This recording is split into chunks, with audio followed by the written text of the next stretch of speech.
Welcome to the Walaway. This is Imran Namawala, and I got a amazing story, an amazing guest on today, Zachary Henniger, who is a native of Texas, fascinating individual, personal trainer, actually owns his own personal training business.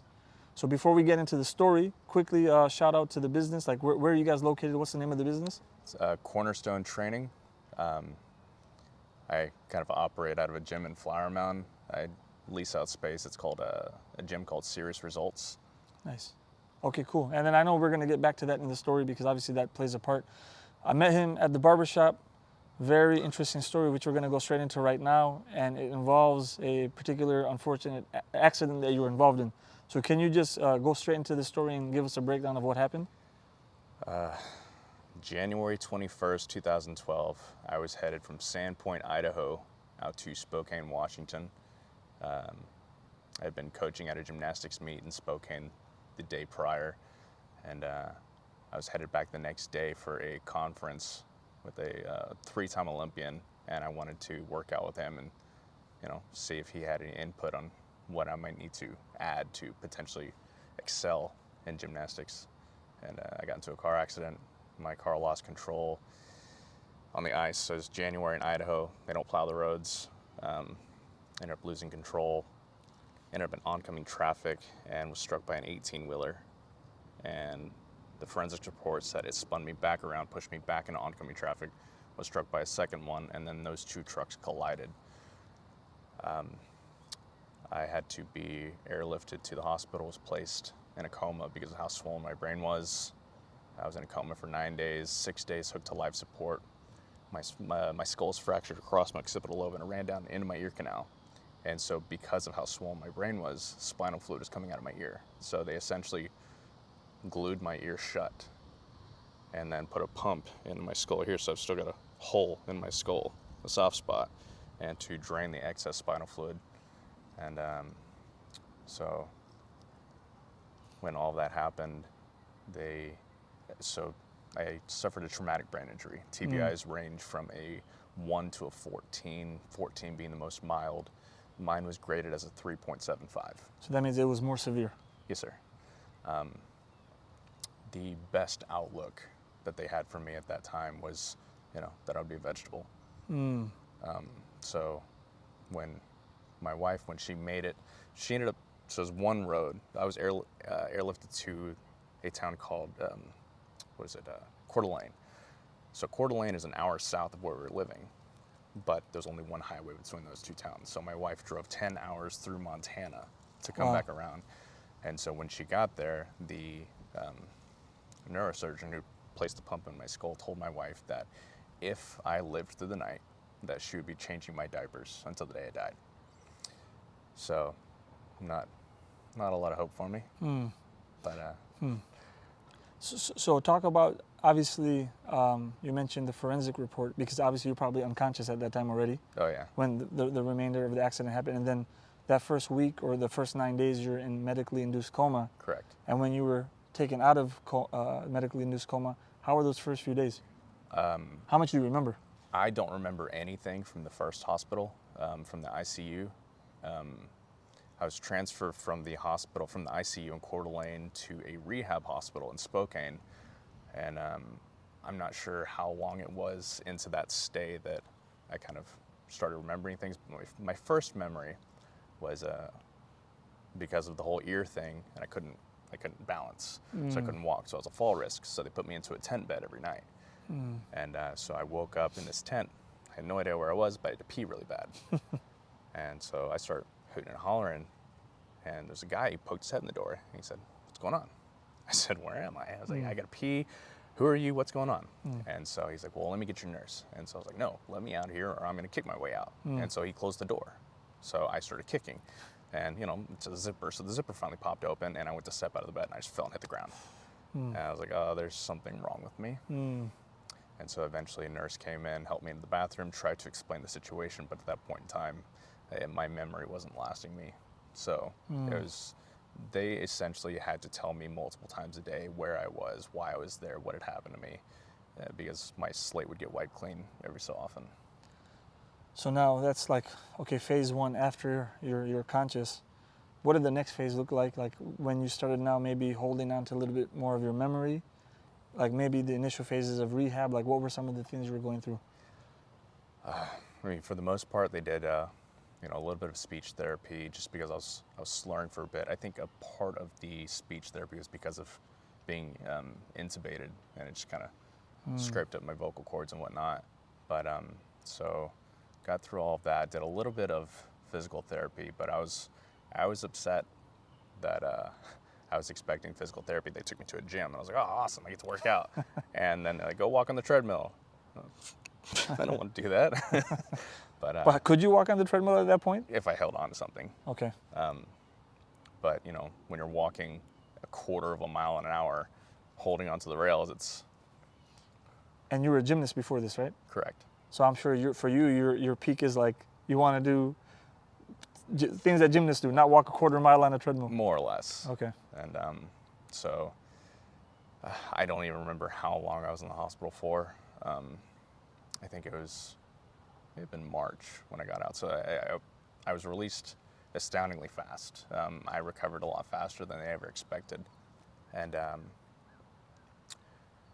so whenever I got out, I think I was supposed to go back to do outpatient rehab, and I never went back. And I more or less told myself, I'm going to fix this. I know what's wrong with me. I'm going to fix it. And so I did. I worked on it every day, working on balance, working on fine motor skills. And slowly over time got better and better. Still not 100%. I still can't balance, but that's ear stuff. That's never really going to come back.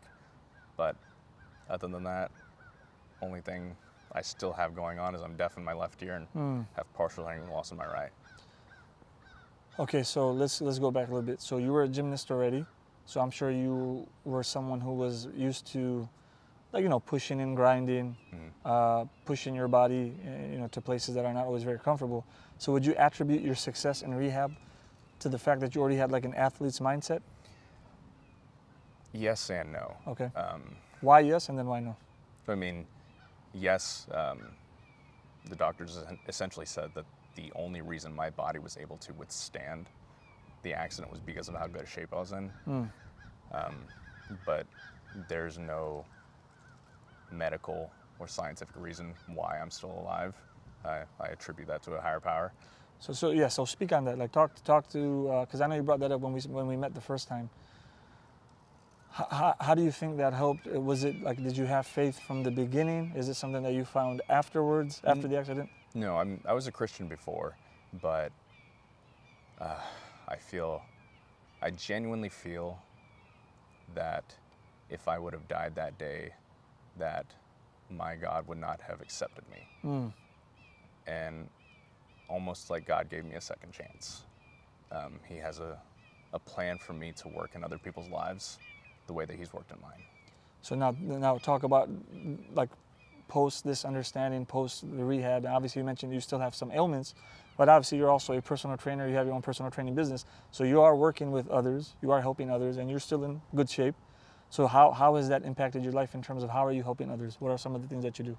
I mean, aside from physical health, people, trying to help people to gain muscle, lose fat, be healthier, eating correctly, I also try to actually be not just a coach per se. I try to be a friend. I mean, with each and every single one of my clients, I have a true personal relationship.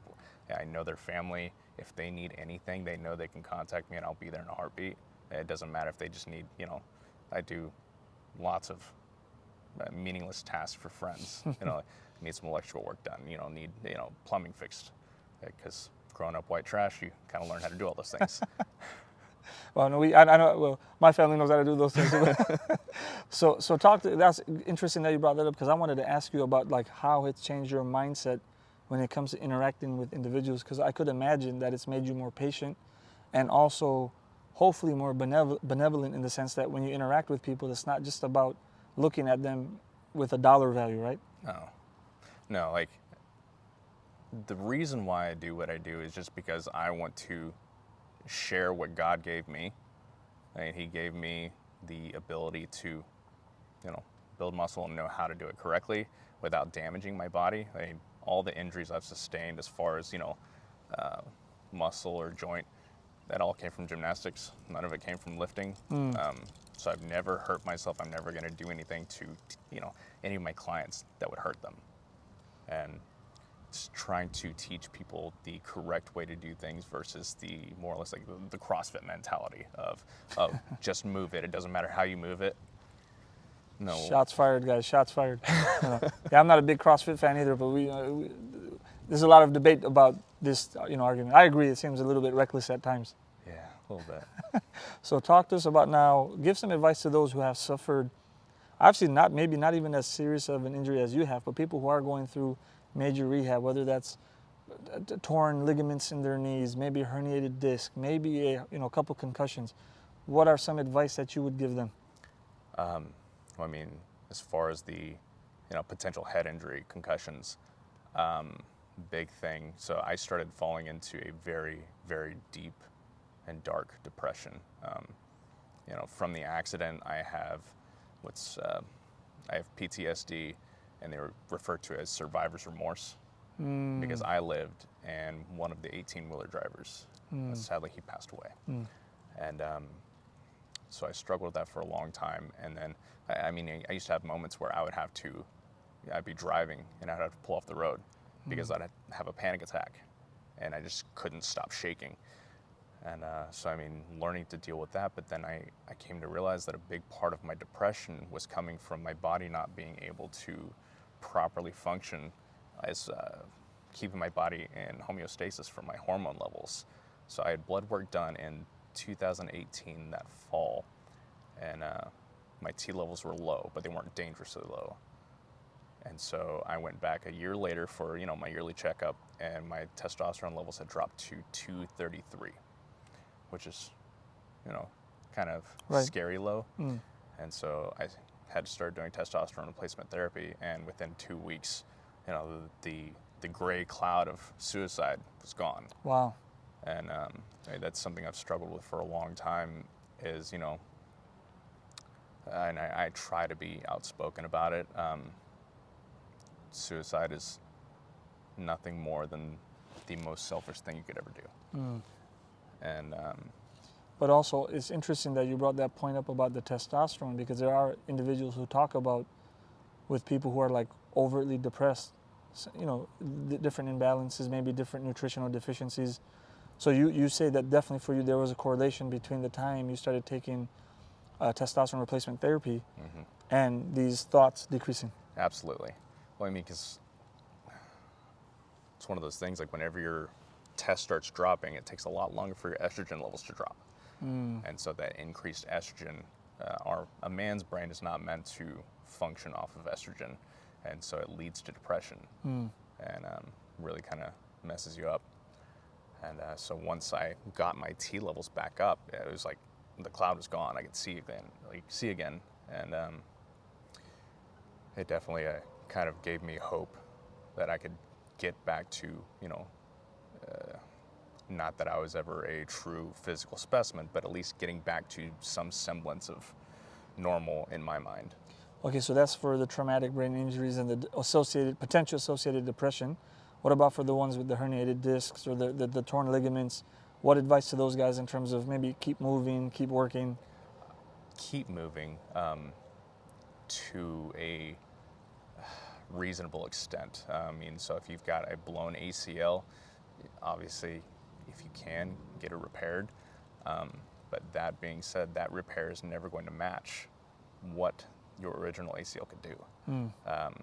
So I've got a friend who he blew his ACL, I think, when he was in high school, and so they replaced it with a tendon from his hamstring, and it's been 7 or 8 years since that happened, and now he's starting to realize like that tendon, it's not doing what his healthy knee is doing. And, even though he's an incredibly healthy guy, he just cannot make his right knee compete with his left because they do not function at the same level. So you have to realize that, you're not going to be able to push the same amount of weight. You're going to have to change up how you do things. So learning how to do a movement in a way that's not going to be damaging. So, if you're doing a squat, obviously setting your hips back versus letting your knees drive forward. Take a lot of the tension off the knee by hinging one direction versus two.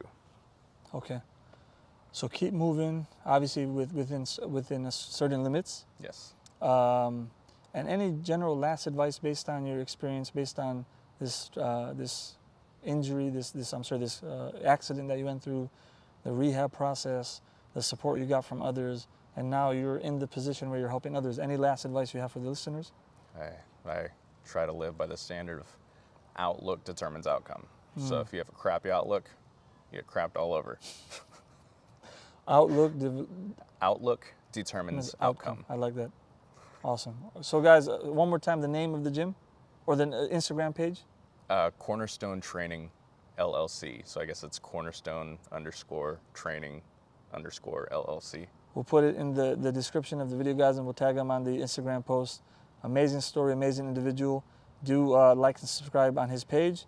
And if you're in the Northeast Texas area, check him out, train with him, and we'll see you guys next time.